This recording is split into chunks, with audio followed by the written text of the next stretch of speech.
Hello and welcome to episode 66.06 of the Berean Manifesto, brought to you by the Ekklesian House. This is Pastor Bill, and we're doing things a little different this week with our daily devotional leading up to Easter. Today, we're looking at Jesus' death and burial. The following is a composite that I put together of Matthew chapter 27, verses 45 through 61, Mark chapter 15, verses 33 through 47, Luke chapter 23, verses 44 through 55, and John chapter 19, verses 28 through 42. When it was noon, darkness came over the whole land until 3 p.m.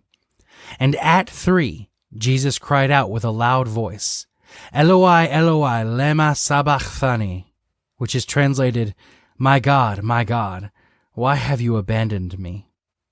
When some of those standing there heard this, they said, See, he's calling for Elijah. After this, when Jesus knew that everything was now finished, that the scripture might be fulfilled, he said, I'm thirsty. A jar full of sour wine was sitting there. Immediately someone ran and filled a sponge with the sour wine, fixed it on a hyssop branch, offered him a drink, and said, Let's see if Elijah comes to take him down. Jesus cried out, Father, into your hands I entrust my spirit, and died. Then the curtain of the temple was torn in two from top to bottom. There was an earthquake, and rocks were split open. The tombs were also opened, and many bodies of the saints who had fallen asleep were raised. They came out of their tomb after Christ's resurrection and were seen by many in Jerusalem. When the centurion, who was standing opposite him, saw the way he died with the earthquake and the things that happened, he said, Truly, this man was the Son of God. There were also women watching from a distance. Among them were Mary Magdalene, Mary, the mother of James the younger and of Joseph, and Salome. In Galilee, these women followed him and took care of him. Many other women had come up with him to Jerusalem.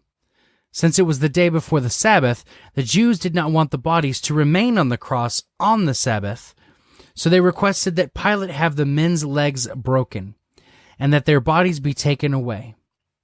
So the soldiers came and broke the legs of the first man, and the other one who had been crucified with him.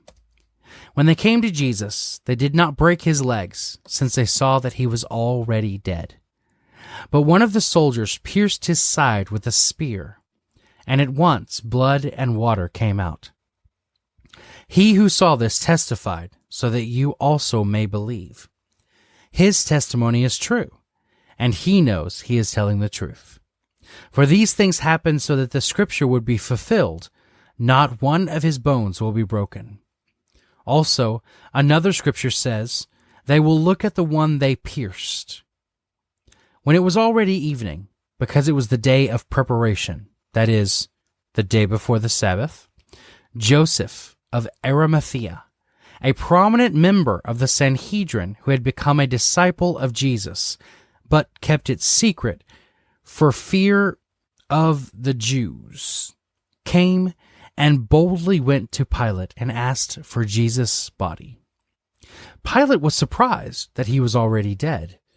Summoning the centurion, he asked him whether he has already died. When he found out from the centurion, he gave the corpse to Joseph. After he bought some linen cloth, Joseph took him down. Nicodemus, who had previously come to Jesus at night, also came, bringing a mixture of about 75 pounds of myrrh and aloes. They wrapped Jesus' body in the linen cloths with the fragrant spices, according to the burial custom of the Jews. There was a garden in the place where he was crucified. A new tomb was in the garden. No one had yet been placed in it.